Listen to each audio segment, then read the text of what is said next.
I'm Michael Brown, and this is The Unpopular View. In episode 2, we're going to be talking about the fraud that we helped enable from Somalia to Minnesota.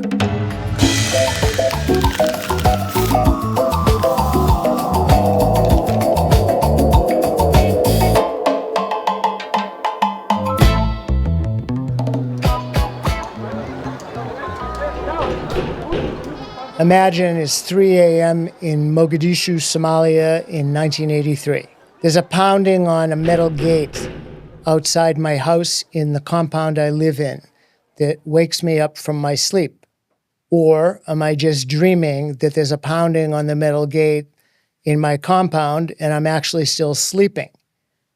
But the pounding continues to the point where I then hear my guard, Mohammed, screaming in Somali, because he didn't speak any English, and he was the guy that taught me Somali language. Roble, fadlan, tos, gulwadayashu, we dilidonan hadi adan ufurin, which in English means, Roble, that was my name, the bringer of rain, because I had brought rain one time to a community in the central rangelands that was very unusual in quantity. So they call me Roble, so that stuck. Roble, please wake up. The Gulwade will kill me if you don't let them in. 16 AK-47 toting militia members forced their way into the compound, and then I opened the door, and these 16 AK-47 toting Gulwades, who were Siad Barre, the dictator's street militia, came into the house. And the Gulwade in Somali means the ones who bring victory. They were threatening to kill Muhammad, not arrest Muhammad, not question him, but kill him. Well, what's this all about? Why are they here? 3 in the morning, 3:30 in the morning, whatever that time was, but it was in the 3 to 4 range. The real issue, which this episode is about, at least the first part of it, is that Muhammad, not this Muhammad, but another Muhammad, we'll call him Muhammad G, he was an enumerator collecting livestock data. Livestock meaning cattle, camels, sheep, and goats data on a project that I was the socioeconomist on that project. It was a $30 million project in 1983. It ultimately became a $100 million project that may have been the largest rangeland management project that was ever funded in Africa, and certainly one of the largest ones in the world. It was a very, very huge project that was funded by the World Bank, USAID, and the German government. The agency was called GTZ. And what happened was that Muhammad G was cooking up livestock numbers, and that this was undermining the range management plans that a number of PhD range ecologists from New Mexico, Utah, and Oregon, who I was working with, were putting together in this project. And Muhammad G knew that I knew, and the consequence of all this, after Muhammad G had fled to Mogadishu and told the wife of the president of Somalia, Siad Barre, that I was a spy. I don't remember if he said that I was an Israeli spy or an American spy or a what spy, I don't remember.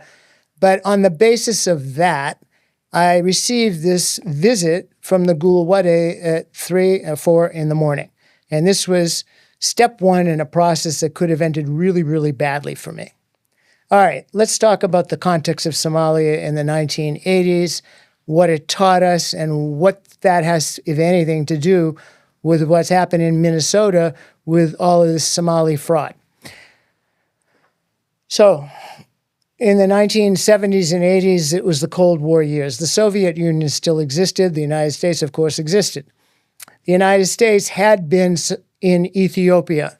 And Ethiopia at the time, which is right next to Somalia, to the west of Somalia, in the Horn of Africa, was supportive of Haile Selassie's regime. Haile Selassie was the emperor of of Ethiopia. Meanwhile, the Soviets were in Somalia. The population of Somalia at the time the Soviets was there was under 5 million people. When I got there in 1983, it was something around 5 million. And Ethiopian population was much higher. I don't remember what the population was. But there was a regional chess game going on between the United States and the Soviet Union across all of Africa and in the Horn of Africa in particular. Somalia became, when the United States moved from Ethiopia to Somalia, because the Soviets were invited by the new rebel government in Addis Ababa, the capital of Ethiopia, to go to Ethiopia because they were a quote-unquote socialist/communist government. Somalia then became USAID's biggest per capita aid recipient in Africa. And there was a reason for that happening. And the reason was there's a town called Berbera, which is on the coast of the Red Sea, across the Bab el-Mandeb Straits from Yemen. Where in Yemen is where the Houthi rebels now are pirating a lot of ships that are coming down from the Red Sea. And Berbera was meant to be a rapid deployment base that the U.S. government established in the Gulf of Aden so as to protect the flow of petroleum resources coming out of the Arabian Peninsula. Siad Barre leveraged this into huge flows of aid that supported rangeland development or rangeland management projects, water development projects, health and education sector projects, different ones. So I worked on this project called the Central Rangeland Development Project that as I said, started out as a $30 million project, eventually became a $100 million giant project. And my role was to be the socioeconomist in charge of coming up with plans, helping the range ecologists come up with plans. And those range ecologists, as I said, some of them were cowboys, some of them were just simply PhD range ecologists, come up with plans based on the assumption that Somalis were not managing the rangelands correctly and that Americans coming to Somalia would help Somalis manage them better. The theory was with accurate herd accounts of camels, cattle, sheep, and goats, the range ecologists together with the extension team and me, the head of the socioeconomic team, could plan sustainable grazing for forage and grazing resources. So grazing referring to grass and forage referring to any thorny plants, and there's lots of different species of thorny plants in the rangelands. So what happened was I discovered manufactured data. Mohammed G returned from his field work with statistically perfect livestock numbers that when I looked at it, I said, this is impossible. I ran some statistical tests on it. I said, no, these numbers are too perfect. They just don't work for the variability that you actually find with herds in the rangelands. So the conclusion was he invented these in a room. I had actually seen him writing into these logs in a room. And then everything that happened with the Gulwadi coming into my house was subsequent to that.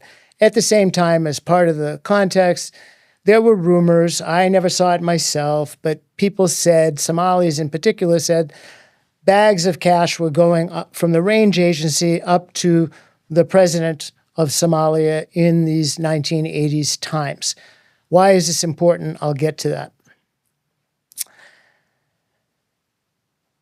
If that was the case, and it seems that it was, the American government, the World Bank, other donor agencies were feeding a patronage machine in Somalia.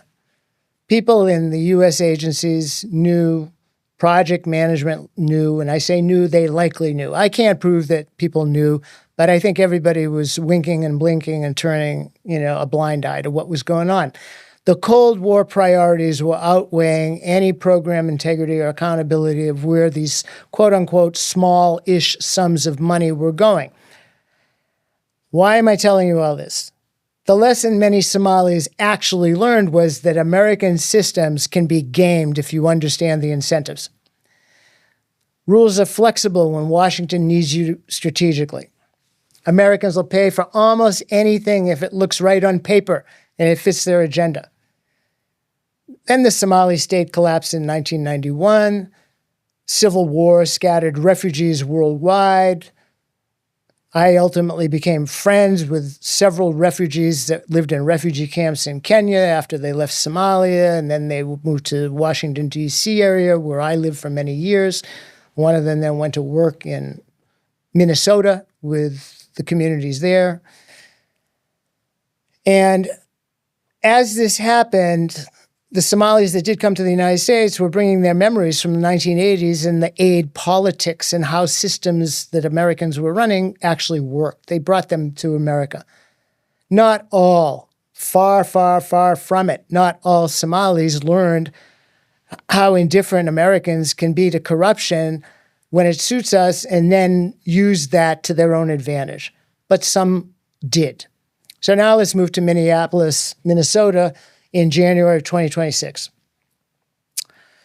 There's something like 1,500 immigration and customs enforcement officers that went to Minnesota. And then there were another 500 agency people from the U.S. government, different agencies that went to Minnesota. Maybe there was a couple of thousand people there. And supposedly it was the largest immigration operation ever. And it was all instigated to target the Somali immigrant community.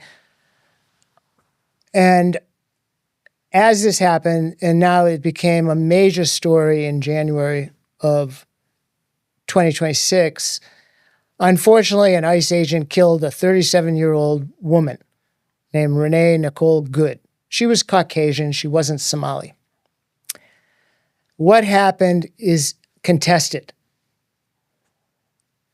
On the one hand, the Department of Homeland Security Secretary Kristi Noem said that the woman who was killed, Nicole Good, she had stalked ICE for hours and tried to run over an agent. Minnesota authorities disputed that this was justifiable self-defense. She wasn't trying to kill anyone. I saw the video. I think millions of Americans have seen the video of an officer trying to open a door, a vehicle moving, another officer firing, and a woman dead. And we saw Nicole Good's wife doing a video shot of her own and talking, and it was a very, very unfortunate and disturbing, to say the least, video when we are seeing a woman getting shot by ICE. The political context for this. President Trump has called Somalis, quote unquote, garbage. He doesn't want in America. He said their country stinks for a reason. He specifically attacked an elected representative, Ilhan Omar, from Minnesota, who's Somali. And the Minnesota fraud problem is a big one. They're accused of over $1 billion in welfare fraud. Many that are accused are Somali immigrants or their descendants. By the numbers, in Minnesota, 98 defendants were charged of fraud, and 85 of them, which is 87%, are Somali American. 47 were indicted in 2022, and 59 people up to now have been convicted. There are confirmed losses from the Somali community in Minnesota of $250 million alone from the Feeding Our Future program. SNAP, federal child nutrition funds, with a target. This was more than Minnesota's entire Department of Corrections annual budget. This is a huge number, and it was from the Somali American community in Minnesota. Then, to make matters more complicated, there's investigative suspicion. It's not confirmed loss. It is not confirmed loss that up to $9 billion, according to U.S. First Assistant Attorney Joe Thompson, suspects that $9 billion more is missing. What percentage of that was supposedly or fact-based, evidence-based, proven to be stolen by Somalis, to be determined. And then there's another number floating around that across 14 Minnesota-run programs, $18 billion have gone missing through fraud since 2018. Today, the House Oversight Committee is holding its first hearing on the massive fraud in Minnesota's social services program. Minnesota social services, which are funded by you, the American taxpayer, are being ripped off. The most vulnerable are suffering as a result. Federal prosecutors estimate that these criminals have stolen at least $9 billion. The fraudsters, many of whom are from Minnesota's Somali community, have stolen from programs meant to feed needy kids, provide services to autistic children, house low-income and disabled Americans, and provide health care to vulnerable Medicaid recipients. Fraudsters like these take millions to enrich themselves while providing nothing, overstating or outright faking the services. It appears that the amount of fraud we are talking about could exceed the size of GDP in Somalia, the size of its economy is what we're talking about. So let that sink in, the amount of fraud we're talking about.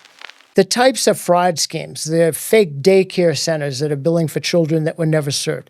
There's autism therapy fraud that falsely certifying Somali kids and paying their parents kickbacks. There's health clinic billing for services that were never provided. So, is it possible that Somalis learned that American oversight and systems can be weak from the 1980s by a number of people that came over that are still alive and that are applying those lessons learned from Somalia in the 1980s to Minnesota today? But the problem is, this isn't just a Somali issue.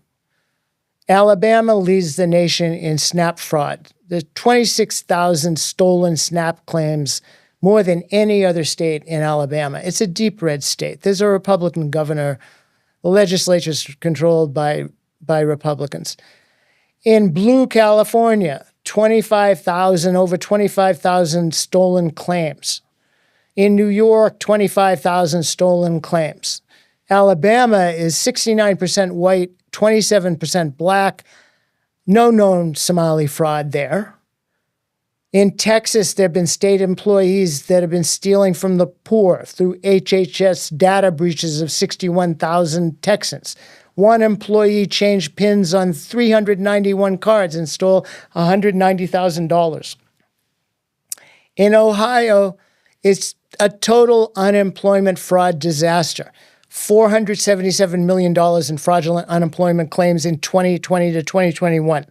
$3.3 billion in total overpayments that were paid to 141,000 dead people in Ohio and 85,000 incarcerated people in Ohio, driven by relaxed ID checks and outdated IT during the pandemic.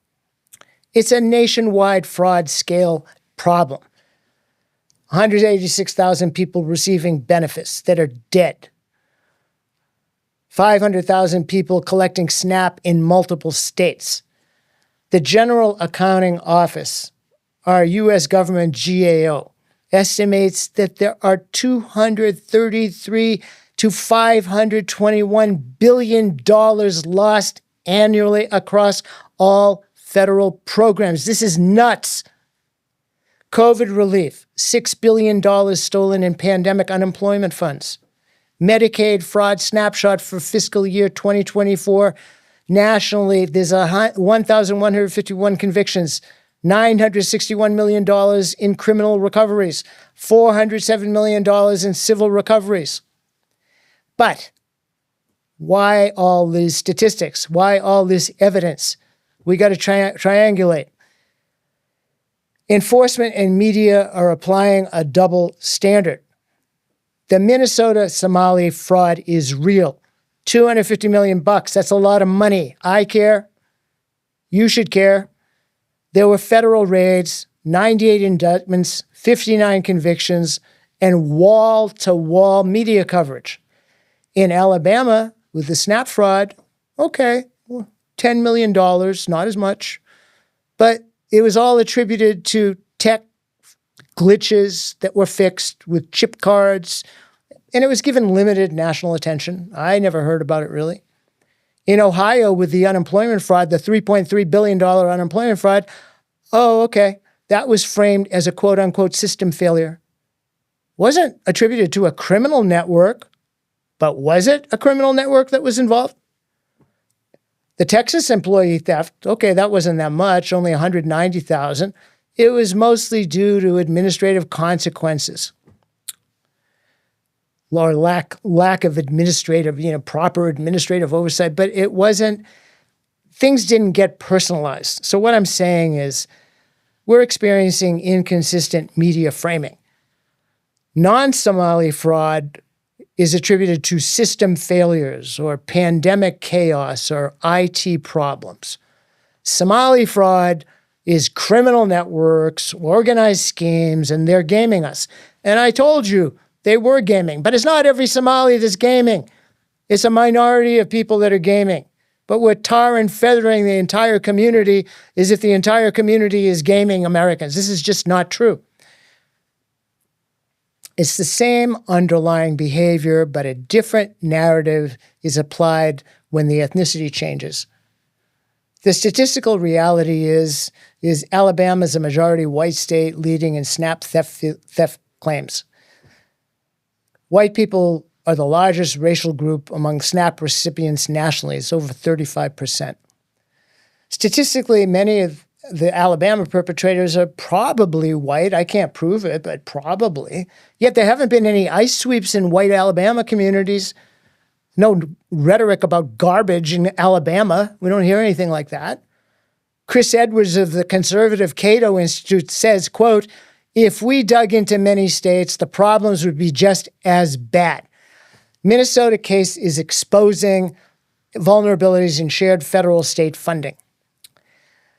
There's a big problem. When Washington pays and states implement, nobody is owning the oversight of what happens to the money. This is stupid. We got to fix that. Federal and state governments blame each other when fraud explodes. These are type 1 and type 2 errors. What are type 1 and type 2 errors? There's two different statistical errors are happening with fraud at once. A type 1 error is when you get a false positive, like when you accuse innocent people of fraud. So the whole Somali community is essentially being accused of being fraudsters and garbage. A type 2 error is when you have a false negative, when you're missing real fraud, which is happening across the United States.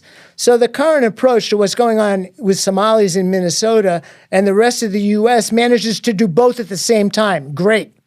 Type 1 error, false positive with lethal consequences. There's a white woman that was shot in Minnesota because of this essentially tar and feathering of the whole Somali community, leading to her doing what she did. And I'm not saying whether she was there for a good reason, bad reason, what. She's killed. And that's a tragedy. Sweeping thousands of innocent people into suspicion and fear, that is happening in Minnesota. We see it every day on the news. I don't know what it is today, but we'll find out. Renee Nicole Good, shot dead. She wasn't Somali. She wasn't under investigation. That's what a catastrophic type 1 error looks like in real life. Now let's move to Michigan. There's a cautionary tale of a type 1 error in Michigan, where in 2013, the automated system flagged 48,000 unemployment fraud cases. The state of Michigan managed to claw back money. They garnished wages. They seized accounts. And it ruined the credit of a lot of people. People lost their homes. Some died of suicide. Then later, there was a review done. And they found out that about 93% of the determinations of fraud were actually wrong. When catching fraud outruns accuracy, justice collapses. That's a type 2 error, missing massive fraud elsewhere. So, in Alabama, 26,000 stolen SNAP claims, more than any state, yet there wasn't any national panic. In Texas, 61,000 low-income Texans were robbed by state employees, no calls for deporting Texans. In Ohio, $3.3 billion to dead and incarcerated recipients. It was treated as a technical glitch. Nationwide, up to $500 billion a year is lost to fraud across federal programs. But what would a serious solution look like? I don't think it's through mass deportation of Somalis. That's crazy.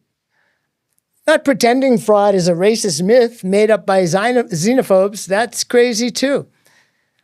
We need to prosecute fraud wherever it happens, whether it's in Minnesota, Alabama, Texas, or Ohio, we need to re-engineer our system so dead people and duplicate enrollees can't quietly drain billions. What does intellectual honesty require? Look first at what's actually happening, not which favored group or tribe it helps. We might ask, what can we prove? How big is the problem really? And which fixes do we need to implement for things to work? We need to challenge lazy narratives on both sides. There are two problems can be true at the same time. If Somalis are the fraud problem, then why does Red Alabama lead in SNAP theft? If fraud is just racist hysteria like people on the left might claim, why did Minnesota lose $250 million and Michigan get 93% wrong? In the end, it's not about Somalis or Minnesotans or red states or blue states. It's about whether we have the courage to follow evidence, to fix broken systems, and to stop blaming the easiest target instead of identifying the real problem and coming up with viable, appropriate, feasible solutions. I'm Michael Brown, and this is The Unpopular View.